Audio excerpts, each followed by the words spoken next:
Alright, so today we are taking a look at the Schecter J5. This is the 5-string version of this bass. There is also a 4-string version called the J4. These are brand new for 2019. It is a jazz bass style instrument with passive electronics, so no battery in the back of this one. It's got 2 custom Schecter monster tone pickups, a 21 fret neck, and what's really great about this is the contour of the body right here actually allows you to easily access those frets. Nothing worse than when a bass has like 21 or 22 frets and the body comes in right here, and then if you actually want to use those frets, you have to like stretch and get in all these weird uncomfortable positions. And it's even worse when you're standing up, right? If you're on like a jazz or a fusion gig and you're ripping a solo and you want to get up there, you got to get in like all sorts of awkward positions to get to those frets. So this one is perfect. If your hand touches the body right here, you're in the perfect position for playing that. No stretching involved.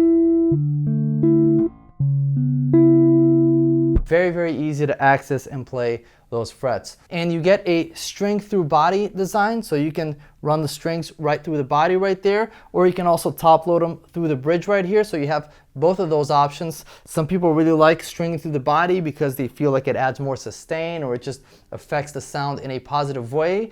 I haven't really done enough experimenting to comment on that, but it is really cool that you get both of those options with this bass. Typically with a jazz bass you do not get that, so I really like that. This does have a very thin neck and the string spacing is pretty narrow. It's a little bit narrower than what I'm used to. I would actually prefer a slightly wider string spacing. However, if you've been wanting to play a 5-string jazz bass and you haven't because you're uncomfortable with how thick and how wide the neck is, this could actually be a pretty good option for you because it does have a very, very thin neck. I actually made a video a while ago showing how when I'm playing slap, I sometimes will wrap my thumb around and fret the E string with my thumb. And there were a lot of comments in that video saying, well, you can't do that on a 5-string. Try doing that on a 5-string. Well, with this one, you actually could.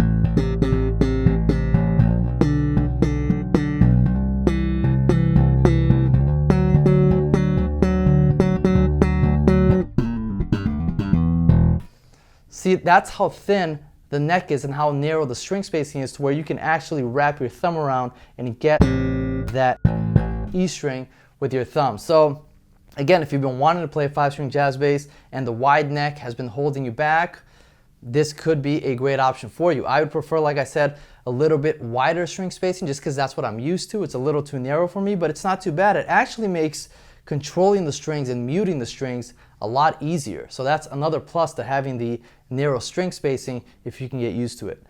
And as far as the controls, we have what you typically expect from a passive jazz bass. There are 3 knobs. There's a volume, tone. So volume for the neck pickup, volume for the bridge pickup, and then a tone knob. But of course, Schecter being Schecter, they didn't just leave it at that, right? So the tone knob actually has a push-pull coil tab. So you can pull on it and get a different sound.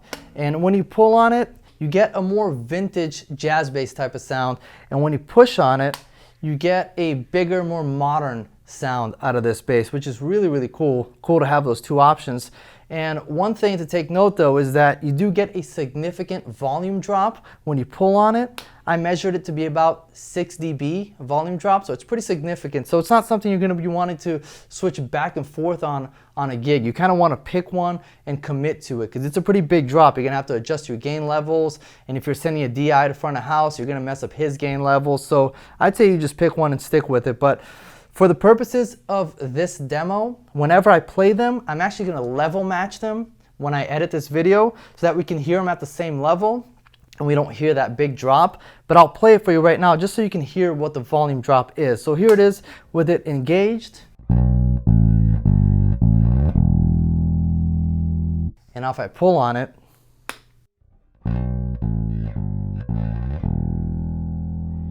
So you can see that drop in volume. You won't be hearing that throughout the rest of this video because I'm going to be level matching them, but just know that that drop in volume is there. Not a big deal, not a problem at all. Just adjust your gain when you first plug into your amp and then you're fine. So one interesting thing about the pickups is that they don't have a pickup cover on them. So these wires are exposed right here. I've never seen that on a bass before. I'm not sure why it's like that, if that's intentional, if there's a reason for that.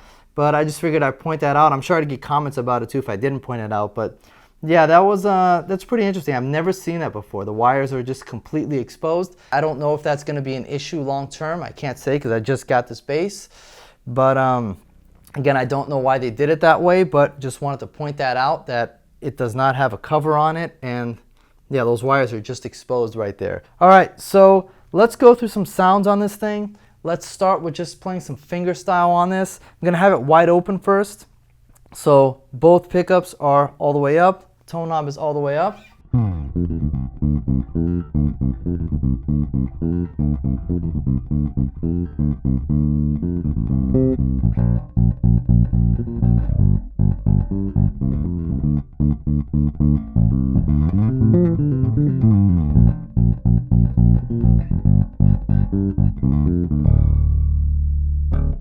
All right, and now let's try soloing these pickups and see how that sounds. So we'll start with just the neck pickup.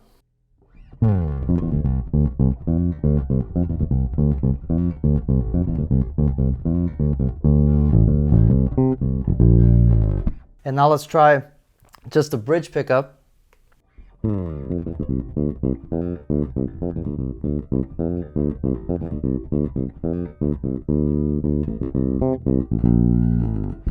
And now let's try it with that coil tap here. Let's pull on this tone knob and let's start with both pickups all the way up.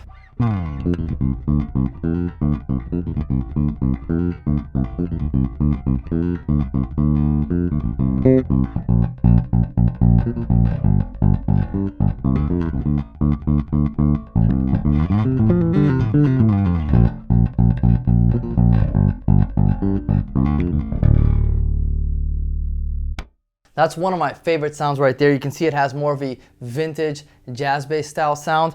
Really like how that sounds. And if you solo the bridge pickup in that mode, you can get that Jocko type of sound.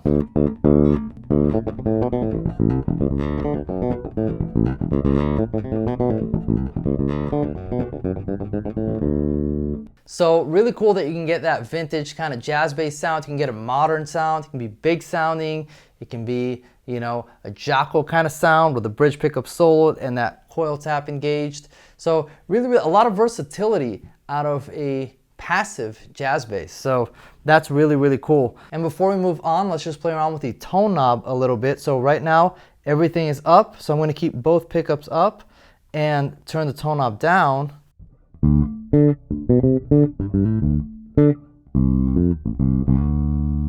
And if we turn it up,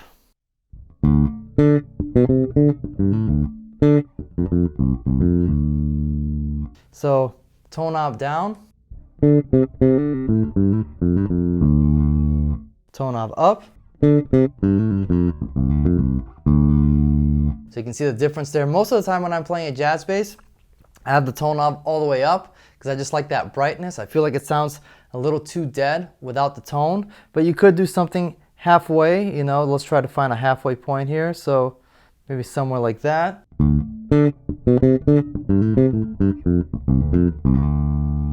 So that's about halfway, and if I have it all the way up.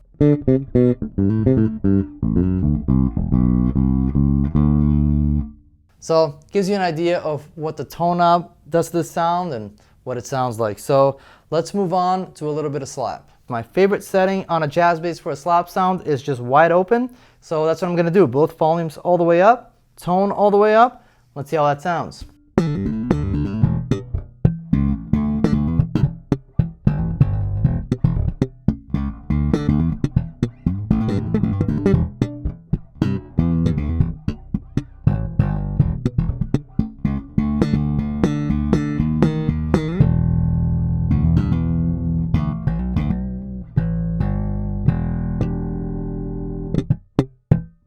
And now let's try that with that coil tap here. So I'll just pull on this. Let's see how that sounds.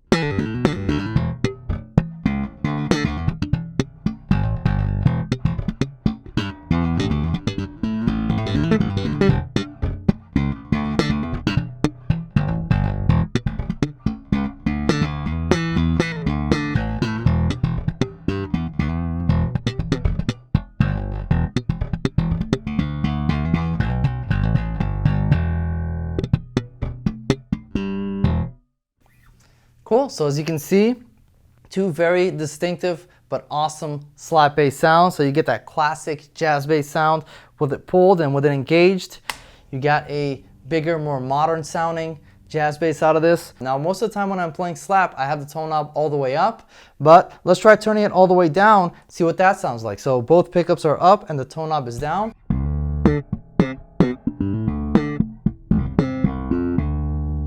And now with the tone knob up.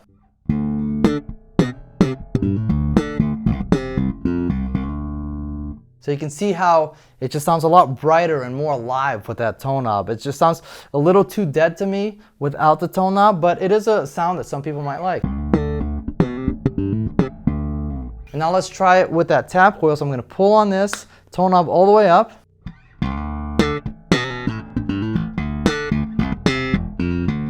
And now with the tone knob all the way down.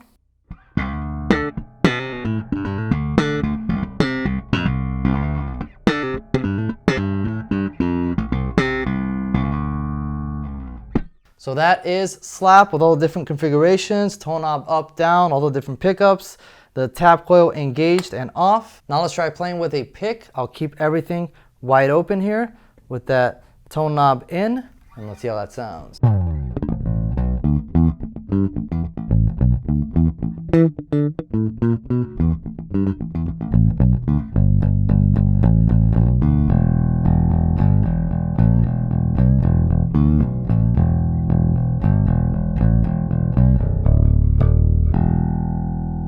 Now we'll try it with that coil tap engaged. We'll pull on that, see how that sounds.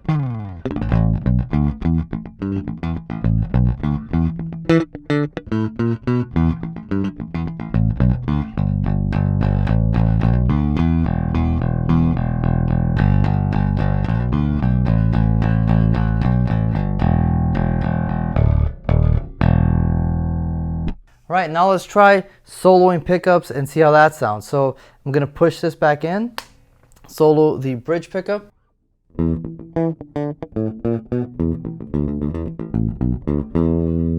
And now we'll solo the neck pickup.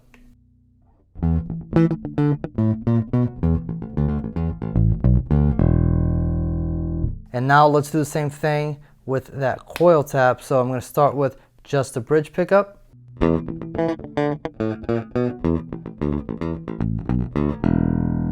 And now just the neck pickup.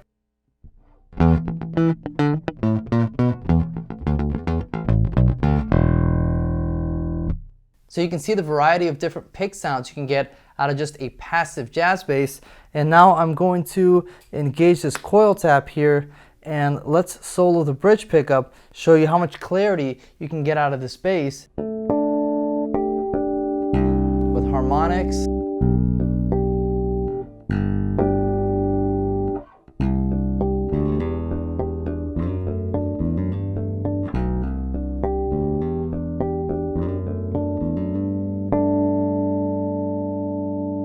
See, awesome sound right there with that bridge pickup soloed. This coil tap, when you pull on that tone knob, you just get that really vintage jazz bass sound, which I love.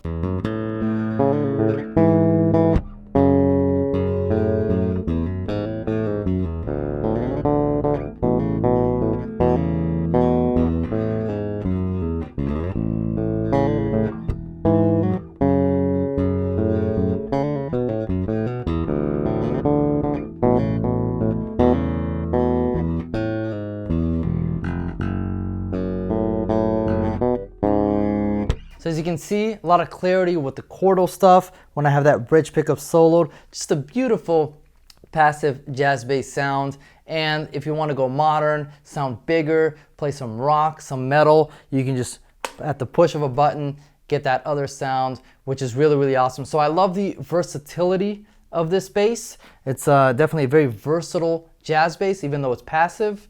The one thing, like I said, I don't like as much is the string spacing is a little bit narrow, but I believe that's not an issue with the 4-string version, just the 5. The 5 is pretty narrow, but like I said, if you're afraid of 5-string basses because of the wide neck, maybe you have smaller hands, or you just don't feel comfortable playing with that wide of a neck, this is a great option for that. So very versatile jazz bass with a thin 5-string neck. And like I said, the 4-string version, I believe, is just a regular spacing. So hope you guys enjoyed that review. Hope it gave you a better idea of what this bass sounds like and what it's capable of.